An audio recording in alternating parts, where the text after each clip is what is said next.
आज सीताराम राणेंच्या पुढाकाराने चालू असलेला मालवणी उत्सव प्रत्येक दिवशी रंगत भरते आहे। आज आता दशावतारीचा कार्यक्रम चालू आहे आणि एवढी गर्दी आहे, एवढे लोक आहेत आणि सर्व स्टॉलला भेटायला देखील भेट देण्यासाठी ठाण्याच्या बाहेरच्या कानाकोपऱ्यातले लोक जे आहेत ते या मालवणी उत्सवावर प्रेम करतात आणि त्यांनी देखील फार मोठी गर्दी केली आहे। शनिवार रविवारच लोक येतात असं नाही, तर आज सोमवारी वर्किंग डे असून देखील या ठिकाणी ती एक ओढ लागली की मालवणी उत्सव म्हणजे एक ही संस्कृती आहे, सांस्कृतिक कार्यक्रम आहे, खवय्यांना अतिशय उत्तम अशी मेजवानी आहे आणि त्याच्यामुळे दर दिवशी हा उत्साह जो आहे तो चढत्या कमानीनेच वाढतोय लोकांचा आणि याच्यामध्ये या महोत्सवाचं देखील यश आहे। त्यामुळे मी पुढचे काही दिवस जे आहेत त्या मालवणी महोत्सवाला चालू राहणार आहे। मी लोकांना आवाहन करेन की आपण जर आला नसाल तर अवश्य या स्टॉलला भेट द्या आणि अतिशय सुंदर असं जे मंदिर उभारलेलं आहे, अर्थात दरवर्षी मंदिर उभारलं जातं पण यावर्षी एक वैशिष्ट्यपूर्ण अशा प्रकारचं मंदिर या ठिकाणी उभारलेलं आहे। या मंदिराचंही दर्शन घ्या आणि मोठ्या संख्येने मालवणी महोत्सवाला भेट द्या। आजचा चौथा दिवस आहे। नेहमीप्रमाणे उत्साहामध्ये हा कार्यक्रम पार पडतोय।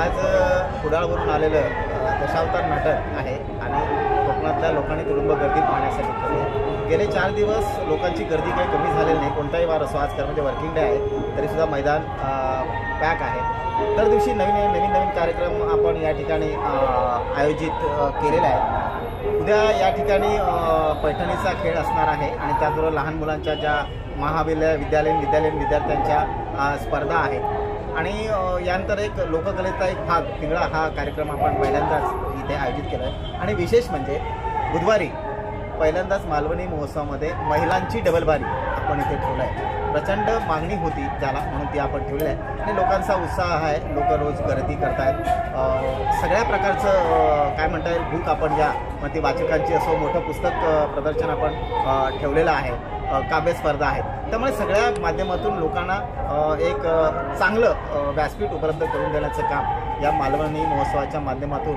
कोकण ग्राम विकास मंडळ करत आहे। आणि असेच तुमच्या माध्यमातून लोकांना विनंती करेन की या 10 दिवसामध्ये 19 तारीखपर्यंत रविवार दिनांक 19 तारीखपर्यंत हा उत्सव आहे। आपण एकदा तरी या महोत्सवाला भेट द्या आणि एक नवीन कौलारू मंदिर जे सगळ्यात उत्कृष्ट आतापर्यंत बनवलेल्या मंदिरापैकी सगळ्यात चांगलं असं मंदिर आणि आतमध्ये गणपतीची आपण प्राणप्रतिष्ठा केलेली आहे, त्या मंदिराचं दर्शन घ्या, गणपतीचं दर्शन घ्या असं तुमच्या माध्यमातून आवाहन खरं आहे।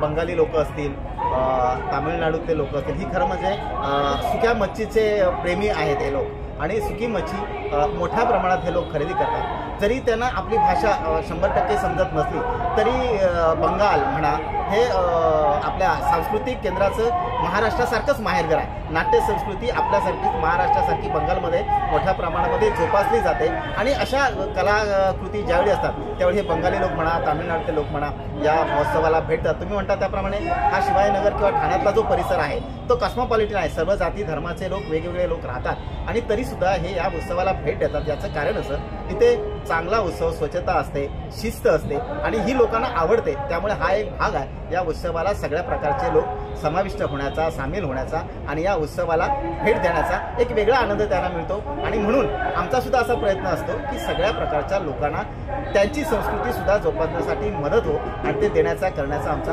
प्रयत्न।